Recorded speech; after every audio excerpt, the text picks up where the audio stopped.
Est-ce que ça veut dire plus de nouveau? Non, il n'y a rien à craindre. Je dois juste me faire discret. Et puis ils se sont arrêtés. Et ils sont revenus à leurs pensées habituelles. Avant que Spencer Pratt ne domine la télé-réalité dans plus de 100 épisodes de The Hills et n'endosse le rôle du méchant, un choix qu'il a fait lui-même. C'est la première fois que je m'excuse depuis environ 24 ans. Tu sais quoi, Lorraine? Je suis vraiment désolé d'avoir répandu toutes ces rumeurs. Des rumeurs sur la sextape et le fait d'avoir tout révélé ainsi. Avant d'épouser sa co-vedette Heidi Montag, ils ont transformé les drames de tabloïd et les photos de paparazzi en l'une des relations les plus lucratives de la télé-réalité. Des choses importantes que seuls Heidi et Spencer font et que tout le reste d'Hollywood regarde en disant « Oh, Nous, on est trop cool. nous, on est trop célèbres. » Et avant que la maison familiale de Pacific Palisades ne soit détruite lors des incendies de Los Angeles en 2025, oui, ce feu-là, il a déclenché quelque chose qu'on n'aurait jamais imaginé. Un tout nouveau chapitre où Spencer Pratt, il s'est soudainement mis à parler de la reconstruction de Los Angeles. Il dénonce l'échec des dirigeants et envisage même la possibilité de se lancer lui-même en politique. Hank Wright n'oubliera jamais comment il a traversé son quartier à Pacific Palisades alors que l'incendie faisait encore rage, espérant découvrir que sa maison avait d'une manière ou d'une autre survécu. Au moment où vous regardez cette vidéo, il est peut-être déjà le maire de Los Angeles. Et si cela vous plaît, cliquez sur le bouton j'aime tout de suite, miaou.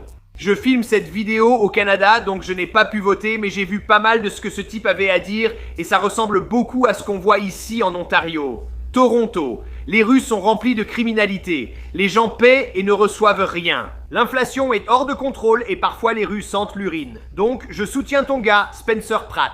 Mais pour cette vidéo, on va aller un peu plus loin sur l'homme et peut-être le maire. En réalité, Spencer Pratt n'a jamais été juste un idiot de la télé-réalité choisi au hasard. Il n'est pas devenu célèbre par hasard. Bien avant les influenceurs, les contenus provocateurs et la culture internet axée sur les clics ou la création d'une image de méchant ne deviennent la norme. Eh bien, Spencer avait déjà compris quelque chose que la plupart des gens à Hollywood n'avaient pas encore réalisé. L'attention en elle-même était un produit.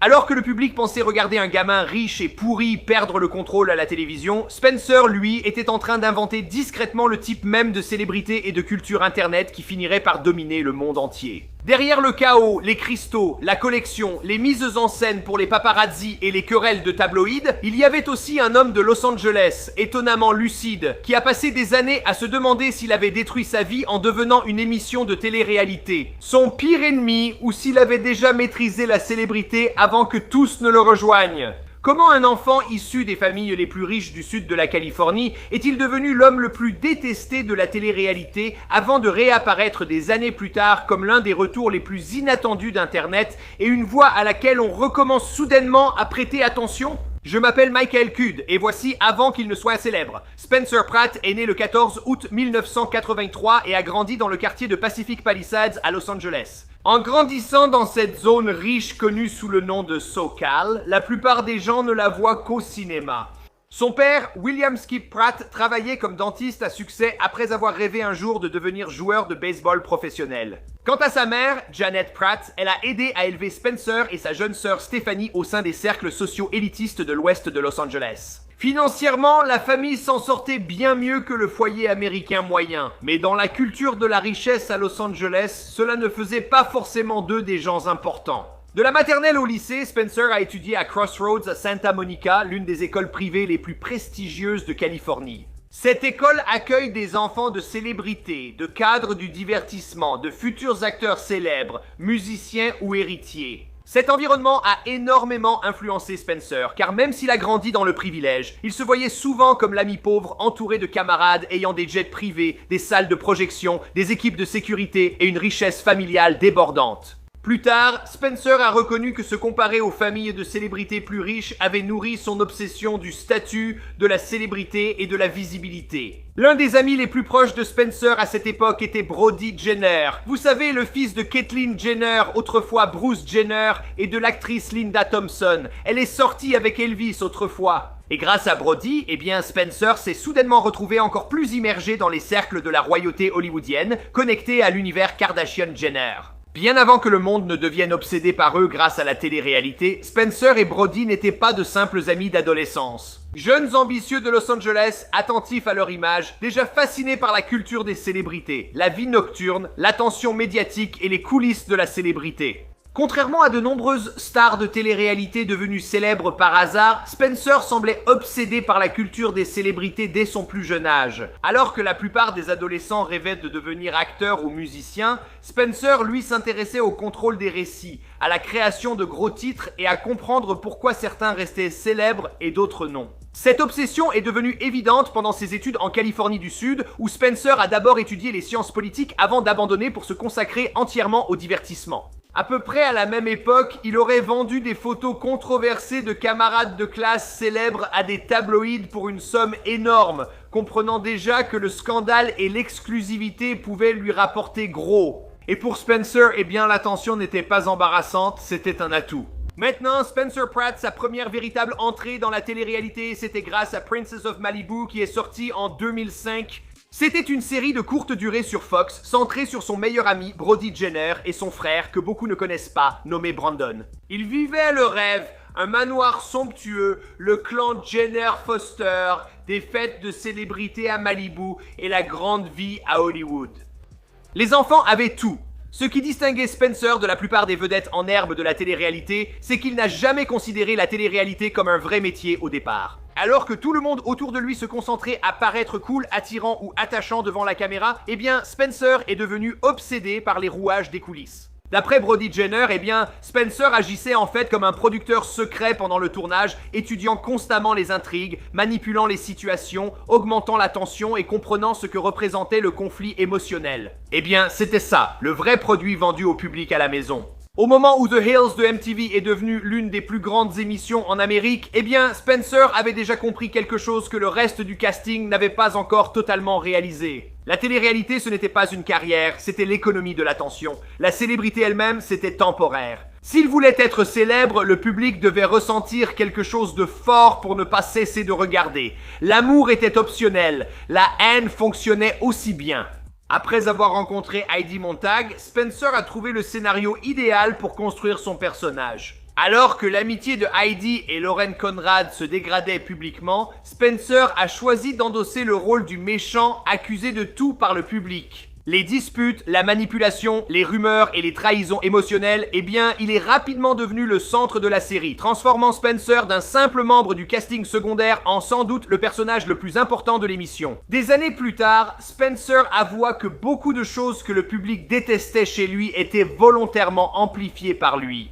Il avait étudié les méchants du catch, la culture des tabloïds et les scandales de célébrités, ayant compris que la controverse attirait les gros titres. Et les gros titres, eux, généraient de l'audience. Et l'audience, eh bien, ça mène à l'argent. Avant que les influenceurs ne banalisent la provocation et le marketing de l'indignation, Spencer Pratt utilisait déjà la haine du public pour gagner en célébrité et en argent. Du jour au lendemain, Spencer et Heidi sont devenus Spidey, et tout le monde parlait d'eux. Ils étaient dans tous les tabloïds des années 2000, suivis par les paparazzi à chaque mouvement. Les blogs de potins suivaient chaque dispute, les couvertures de magazines, tout y passait, et Heidi, elle était prête à tout, Spencer aussi, parce que c'est probablement lui qui avait eu l'idée. Mais derrière cette célébrité, Spencer réalisait lentement le piège qu'il s'était créé lui-même. Plus tard, lors d'une interview où il repensait à ces années-là, Spencer a admis « Nous vivions les erreurs de l'autre. Tout ce que nous faisions avec du recul était une erreur. » Le fait même d'avoir continué notre quête de célébrité était une erreur. La télé-réalité n'est pas une carrière. Maintenant, en même temps, quand on devient célèbre, eh bien, il faut avoir le look qui va avec. Et Heidi et Spencer, ils dépensaient de l'argent à une vitesse incroyable. Ils voulaient garder leur statut de célébrité. Alors Spencer est devenu obsédé par les cristaux, la spiritualité, la guérison énergétique et les dépenses extravagantes, subissant la pression de rester au centre de l'attention. Cela a envahi presque toute leur vie. Pour le monde extérieur, Spidey semblait être des accros à la célébrité et hors de contrôle. Mais sous ce chaos, eh bien, Spencer se rendait lentement compte qu'il comprenait peut-être la télé-réalité mieux que tous les autres dans la pièce, tout en devenant accidentellement prisonnier du personnage qu'il avait créé. Spencer ayant pleinement adopté le rôle du méchant à la télévision, Heidi se transformait aussi, passant d'une fille d'une petite ville du Colorado à l'un des visages et des corps les plus reconnaissables du petit écran. Le tournant est venu pendant la tristement célèbre période de chirurgie esthétique de Heidi, quand les gros titres ont explosé après qu'elle a subi 10 interventions esthétiques en une seule journée. Magazines, talk-shows, blogs et chaînes de divertissement se moquaient tous de son apparence artificielle. Du jour au lendemain, Spidey a cessé d'être un couple de stars de la télé-réalité divertissant et ils sont devenus la risée de la culture populaire. En même temps, Spencer et Heidi ont redoublé d'efforts avec des coups de pub, essayant de rester au centre de l'attention dans un écosystème médiatique accro à la controverse. Il y avait désormais des sorties mises en scène pour les paparazzi, des crises sur Twitter, des disputes de célébrités et une obsession croissante pour les cristaux. Spencer en vendait en ligne. Heidi avait une carrière musicale et il tentait sans arrêt de faire parler d'eux en ligne. Avec le recul, on a presque l'impression qu'ils sont devenus par accident des prototypes de la culture des influenceurs, avec plus de 10 ans d'avance. Finalement, la machine s'est complètement retournée contre eux. L'Amérique s'est lassée de Spidey. La haine a cessé d'être légère et elle est devenue vraiment féroce. Le public a reproché à Spencer d'avoir détruit l'amitié de Heidi, ruiné The Hills, manipulé la télé-réalité et incarné tout ce qu'il y a de faux dans la culture des célébrités. En coulisses, le couple aurait dépensé des millions car comme je l'ai dit, à Hollywood Hills, il faut le look adéquat. Puis le crash est survenu. L'argent a disparu, les chèques des tabloïds ont cessé, les paparazzis ne venaient plus. La télé-réalité a trouvé de nouvelles stars, laissant Spencer et Heidi se demander quoi faire ensuite. Des années plus tard, Spencer a admis ouvertement que courir après la célébrité comme ils l'ont fait, tu sais, c'était profondément malsain. Ils se sont rendus compte trop tard que la télé-réalité, eh bien, elle n'a jamais été conçue pour créer des carrières stables à long terme. Lentement mais sûrement, Spencer Pratt, eh bien, il a trouvé un moyen de revenir petit à petit.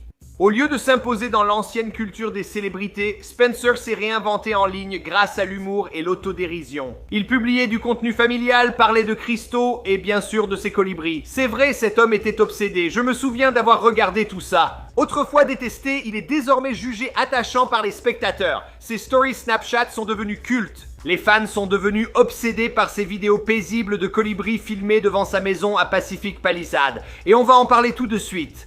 Le couple a aussi eu 2 fils, Gunnar et Riker, et ils menaient une vie fantastique, tu sais, semi-retraités à Pacific Palisades, dans une maison modeste mais magnifique. C'est quelque chose que nous aimerions tous avoir pour nous-mêmes. Malheureusement, cette belle histoire, eh bien, elle ne se termine pas bien. En 2025, la vie de Spencer Pratt était presque méconnaissable comparée au chaos des années The Hills. Puis la catastrophe est survenue avec les incendies dévastateurs de Pacific Palisades qui ont ravagé Los Angeles, détruisant des maisons, des quartiers et des communautés entières. De loin, cela semblait très étrange. Pourquoi n'y a-t-il pas d'eau dans les bouches d'incendie? Je soupçonne que c'est planifié. On imagine ce jeune couple qui a tout investi dans cette maison. À moitié retraités, leur assurance a été annulée juste avant l'incendie et ils ont tout perdu du jour au lendemain. Cette fois, avec Spencer ayant construit un type de public différent, eh bien, les gens ont vraiment compris à quel point cette perte était grave. Spencer avait travaillé à reconstruire sa vie publiquement et maintenant il avait perdu le sol sous ses pieds. Et cette dévastation, elle a touché tout le monde. Heidi, les 2 garçons, sa famille, tout le monde a été entraîné dans cette tourmente. Spencer a exprimé ses frustrations sur l'assurance, les retards de reconstruction, les défaillances d'infrastructures et les graves problèmes de leadership à Los Angeles et dans les systèmes gouvernementaux californiens. On pourrait croire qu'il suffit de reconstruire sa maison, mais non. Il faut d'abord l'argent de l'assurance, et je doute qu'il lui en donne. Ils tentent désormais de modifier le zonage ou d'imposer des frais pour reconstruire sur leur ancienne propriété. Il se passe quelque chose où ils veulent construire, tu sais, plus de logements équitables comme des logements abordables. Et les gens qui vivaient là depuis des décennies, eh bien ce sont eux qui en pâtissent. Spencer n'était pas du genre à se retenir. Comme il l'a dit, je suis un homme de 42 ans à qui on a pris la maison. Alors que faire? Rester sans rien dire et accepter? Les discussions étaient en ligne. Elles ont évolué, passant de la quête de sympathie ou de partage d'histoire à la recherche de soutien et de moyens de gagner de l'argent. Il a sorti de la musique ou promu d'anciennes chansons de sa femme. Il a aussi participé et je crois gagné à une émission de télé-réalité remportant un peu d'argent là-bas. Mais finalement, il a décidé de se lancer en politique. C'est ça, il a proposé Spencer Pratt comme maire. Au début, l'idée paraissait absurde, mais à mesure que Spencer évoquait leadership, reconstruction communautaire, sécurité et sa frustration envers le gouvernement local, les gens réalisaient qu'il avait de bons arguments. Même s'il n'est pas un homme politique, ce type avait du bon sens. La nuance, c'est que Spencer comprend les médias, le branding et l'attention du public. Il sait vraiment faire des vidéos virales. Regardez son Instagram Fresh Prince of Pacific Palisades ou peu importe le nom. Magnifique! En plus de ça, il connaît Los Angeles, il connaît la culture, il sait ce que c'était autrefois et tout ce qui se passe dans ce monde, avec tout qui part en vrille depuis la pandémie. Je suis ravi de l'entendre parler en personne. Spencer Pratt a donc annoncé sa candidature à l'élection municipale de Los Angeles en 2026 et il est apparu dans tous les podcasts, toutes les émissions, il est absolument partout à créer du contenu fantastique. Maintenant, on dit qu'il vit dans une caravane, mais ça, tu sais, je ne pense pas que ce soit vrai. Il a aussi été hébergé à l'hôtel Beverly Hills. Certains diraient qu'il aurait donné un demi-milliard de dollars pour ce poste.